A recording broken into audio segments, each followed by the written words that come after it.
Okay,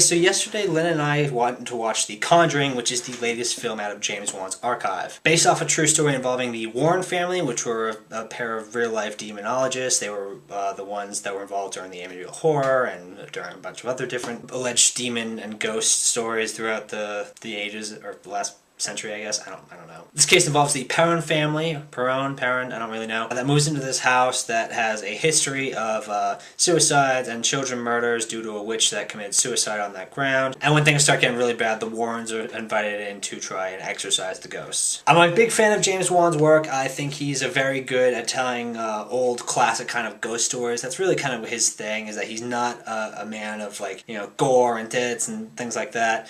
Say what you want about Saw. Saw, actually, the first one really wasn't that gory. But he's since Saw, he has been very much about, like, old-fashioned kind of ghost stories. In Dead Silence, it was the story of a haunted doll.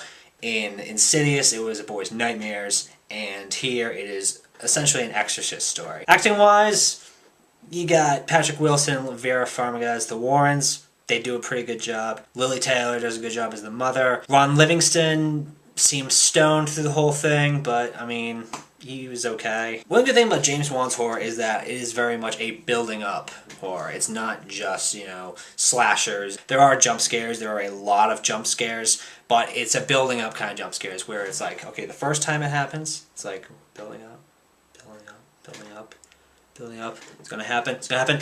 Oh no, wait, no, nothing happened. Okay, false alarm, false alarm. And then the second time, it's building up, building up, building up. Oh, hey, something's gonna happen. Creepy music, creepy music. Oh, no. No, not yet. Not yet. Not doing it. So the third time, build up, build up, build up, music. Gets ya. Just gets ya. And that's kind of my thing, is that the jump scares are earned. They're not just thrown out at random.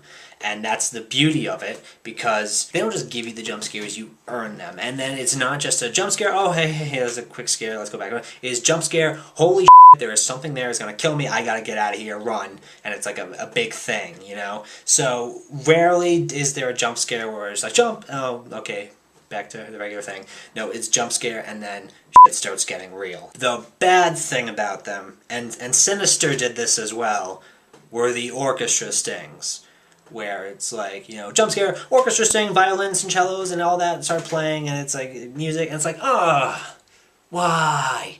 Why are we doing this? You know, because the best parts of scares are when you don't hear anything. Where it's dead silence, where you hear what the characters hear. Either silence or people screaming. So to ruin that with an orchestra sting doesn't really help it. And again, Sinister had this exact same problem, where the scariest parts of the films were ruined by the orchestra. The thing I actually note about the orchestra is that Charlie Clouser did not do the score for this, which I find kind of weird because A, Clouser usually does the music for Wan's films, and B, Clouser did the score for the original Exorcist movie.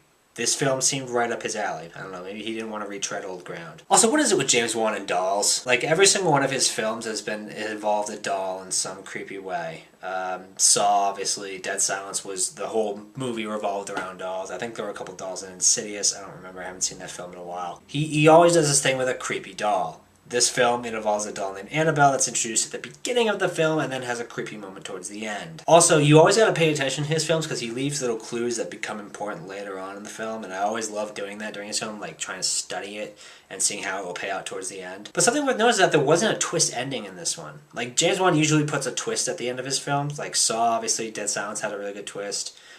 Insidious had a pretty interesting twist, even though you kind of saw it coming. No twist in this one. Maybe just because that was the case involved, everyone got a happy ending. I don't know. But although the ending, there was a little hint towards the Amityville Horror at the end, involving when Vera mentions a case on Long Island. So that was kind of cool. But there were also like a few major plot points that really didn't go anywhere. Like the Perron family had to move from New Jersey to Rhode Island for some kind of financial reasons. What it was, we don't really know. It's hinted that they ran into some kind of problem in New Jersey. We don't know what it was. Vera Farmiga's character saw something during a previous exorcism. What it was, we don't know. They never tell us. Actually, they explicitly say, I'm not going to ask. But it's like, why do we have these things here if we're not going to talk about them and we don't really give a reason for them? Especially the Vera Farmiga thing, which was kind of interesting, but it doesn't really go anywhere, and we never really elaborate on it past, she saw something and it took a big chunk out of her. I guess they weren't really important to the main story, and I'll kind of forgive it, but I really kind of would have wanted to see them go somewhere with it. Overall, this is a film for people who love traditional ghost stories and like exorcist stories.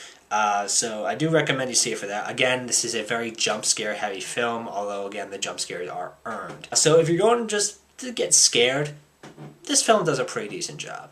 It's about B minus worthy, I think. But yeah, that's that. I'm gonna go back in the AC now because it is sweltering hot in here. And I'll see you guys later. Peace out. If you enjoyed this video, give it a like, a favorite, subscribe to the channel, post it on Facebook, Twitter, Tumblr, Google+, Reddit, something awful, spray paint on buildings, make a flag of it, get it tattooed in your forearm, get it branded into your forehead. This is SickSlickProductions saying keep the spirit of the movies alive.